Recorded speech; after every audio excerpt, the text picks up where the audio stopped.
Aujourd'hui, nous allons nous plonger dans un monde rempli de règles et de traditions qui semblent tout droit sortis d'une autre époque. Saviez-vous que les femmes amish doivent obéir à leur mari en toutes circonstances et qu'elles passent même la nuit dans le même lit que leur fiancé avant le mariage, sans pouvoir se toucher?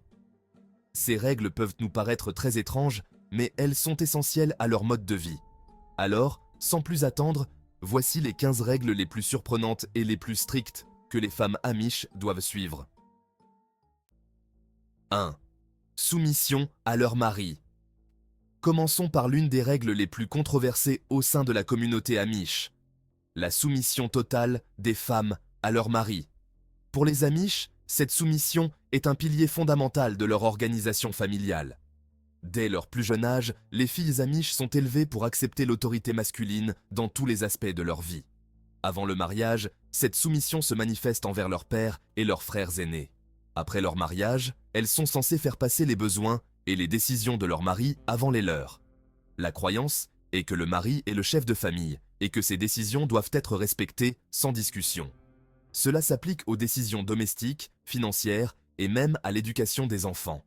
Pour les amish, cette structure n'est pas perçue comme une oppression, mais comme une méthode pour maintenir l'ordre et la paix au sein de la famille et de la communauté. Cependant, en dehors de cette communauté, cette soumission peut sembler excessive et limiter la liberté des femmes. Les critiques soutiennent qu'elle perpétue un système patriarcal où les femmes n'ont aucun contrôle réel sur leur vie. Mais, pour les amish, c'est une façon de vivre en harmonie avec leurs principes religieux. 2. Faire la cour au lit, également connu sous le nom de bundling. Le bundling est l'une des traditions les plus surprenantes de la communauté amish. Il consiste à ce qu'un jeune couple passe la nuit ensemble dans le même lit, entièrement vêtus et séparés par une planche de bois ou des sacs. Le but est d'encourager une connexion émotionnelle et spirituelle sans enfreindre les règles strictes contre les relations sexuelles avant le mariage. Pour beaucoup, cette pratique peut sembler inhabituelle, mais pour les amish, c'est une façon de permettre au couple d'apprendre à mieux se connaître avant de se marier. C'est une démonstration de respect mutuel et de maîtrise de soi, des qualités très appréciées dans leur culture. Bien que toutes les communautés amish ne pratiquent pas le bundling, cela reste une tradition fascinante qui reflète la façon dont ils adaptent leurs coutumes à leurs croyances religieuses et morales. 3. Interdiction de porter du maquillage et des bijoux. L'utilisation de maquillage et de bijoux est strictement interdite aux femmes amish. Pour elles, toute forme de parure extérieure est considérée comme superflue et contraire à leurs principes de modestie et de simplicité. Elles croient que le maquillage et les bijoux encouragent la vanité, ce qui est contraire à leur vision de la vie. Au lieu de se soucier d'embellir leur apparence extérieure, les femmes sont censées se concentrer sur le développement de leur caractère et se consacrer à leur communauté et à leur famille. Cette interdiction inclut les parfums forts et les coiffures élaborées.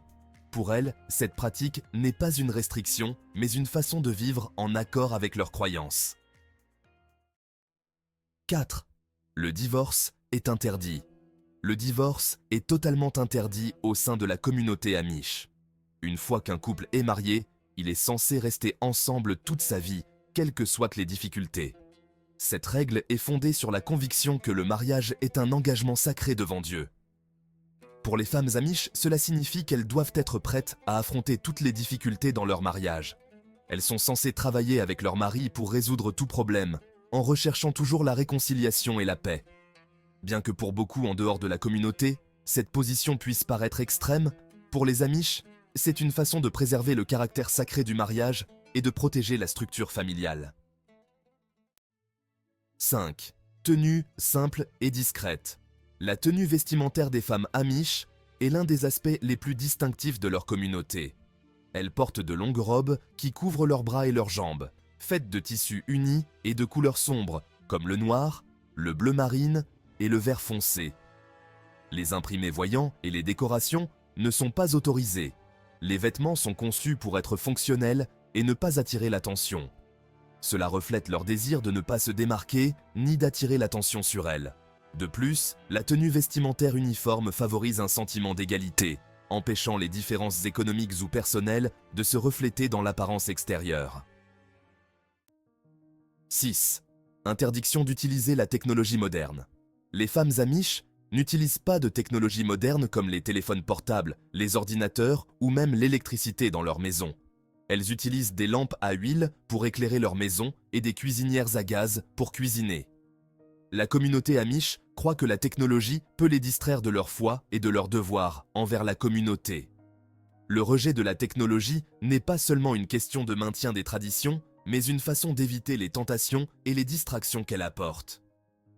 Bien que certaines communautés autorisent l'utilisation limitée de certains appareils, le principe de base reste le même. La simplicité et la communauté priment sur le confort moderne. 7. Interdiction de se couper les cheveux. Les cheveux longs sont un symbole de féminité et de dévotion pour les femmes amish. Dès leur plus jeune âge, on leur apprend qu'elles ne doivent pas se couper les cheveux car ils sont considérés comme un don de Dieu. Au lieu de coiffures élaborées, les femmes attachent leurs cheveux en un chignon simple, qu'elles gardent couvert d'une coiffe ou d'un bonnet. La pratique de ne pas se couper les cheveux est basée sur une interprétation de la Bible qui dit que les cheveux longs sont un voile naturel pour les femmes. Pour elles, les cheveux longs représentent la pureté et l'obéissance à Dieu, et les couvrir est un signe visible de leur engagement envers la communauté et leur foi. 8. Interdiction d'utiliser la contraception. L'utilisation de contraceptifs est strictement interdite au sein de la communauté Amish. Les femmes sont censées accepter tous les enfants que Dieu leur donne. La planification familiale n'est ni discutée ni pratiquée, et toute forme de contraception est considérée comme une interférence avec la volonté de Dieu. Pour les femmes Amish, cela signifie être prêtes à avoir des familles nombreuses et à se consacrer entièrement à l'éducation de leurs enfants. Malgré les défis, chaque enfant est considéré comme une bénédiction et une occasion de contribuer à la croissance de la communauté. 9. Interdiction d'être photographiées ou représentées. Les femmes Amish ne peuvent pas être photographiées ni apparaître sur des peintures ou des vidéos. Cette règle est basée sur une interprétation stricte du deuxième commandement biblique qui interdit les images taillées. Elle croit que les images peuvent encourager l'orgueil et détourner l'attention de Dieu. Cette interdiction s'étend à la vie publique et privée. Elles n'apparaissent pas sur les réseaux sociaux, dans les médias ou dans toute forme de publicité. Pour elles, éviter les images est une façon de protéger leur modestie et de rester concentrées sur leur foi et leurs relations personnelles. L'éducation formelle des femmes Amish est limitée à la 8e année.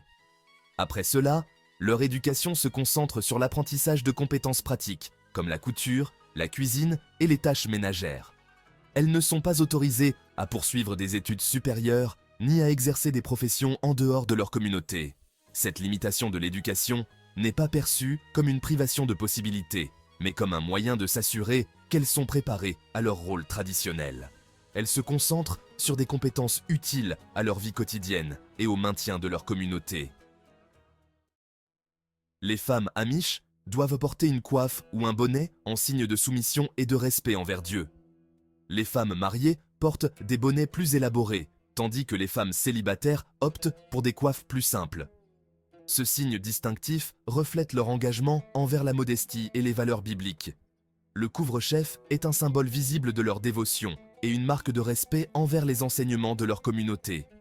Pour elles, cette règle n'est pas seulement une question d'apparence, mais un mode de vie. Priorité au foyer. Le rôle principal de la femme Amish est d'être femme au foyer. Elle est censée s'occuper de toutes les tâches ménagères, de la cuisine au ménage, en passant par la garde des enfants et du jardin. Ce dévouement au foyer est considéré comme un honneur et une responsabilité essentielle au bien-être de la famille. Bien que certaines femmes travaillent à l'extérieur du foyer, leur objectif principal sera toujours l'entretien du foyer et de la famille. Leur journée commence tôt et se termine tard, s'assurant que tout est en ordre pour le lendemain. Interdiction de porter des couleurs vives. Les femmes Amish doivent s'habiller de couleurs sombres et discrètes comme le noir, le bleu marine et le gris. Les couleurs vives sont interdites car elles sont considérées comme trop voyantes et contraires à leur principe de modestie. Cette règle ne s'applique pas seulement aux vêtements, mais aussi à la décoration intérieure et aux jouets des enfants. En évitant les couleurs vives, elles renforcent leur engagement envers l'humilité et leur désir de ne pas se démarquer. Autorisation requise pour travailler à l'extérieur du foyer. Si une femme Amish souhaite travailler à l'extérieur du foyer, elle doit obtenir l'autorisation de son mari. Bien que certaines travaillant dans des entreprises familiales ou des magasins communautaires, leur rôle principal est de s'occuper du foyer. Tout travail extérieur doit être soigneusement examiné pour s'assurer qu'il n'interfère pas avec ses responsabilités domestiques. Cette autorisation n'est pas perçue comme une forme de contrôle, mais comme un moyen de maintenir la structure familiale. En travaillant ensemble à la prise de ces décisions, les femmes et leurs maris renforcent leur engagement envers leurs valeurs et leur communauté. Et voilà les 15 règles étranges que les femmes amish doivent suivre. Laquelle vous a le plus surpris? Faites-le moi savoir dans les commentaires. Si vous avez aimé cette vidéo, n'oubliez pas de liker et de vous abonner pour plus de contenu intéressant sur les cultures et les traditions uniques du monde entier. À bientôt pour une prochaine vidéo.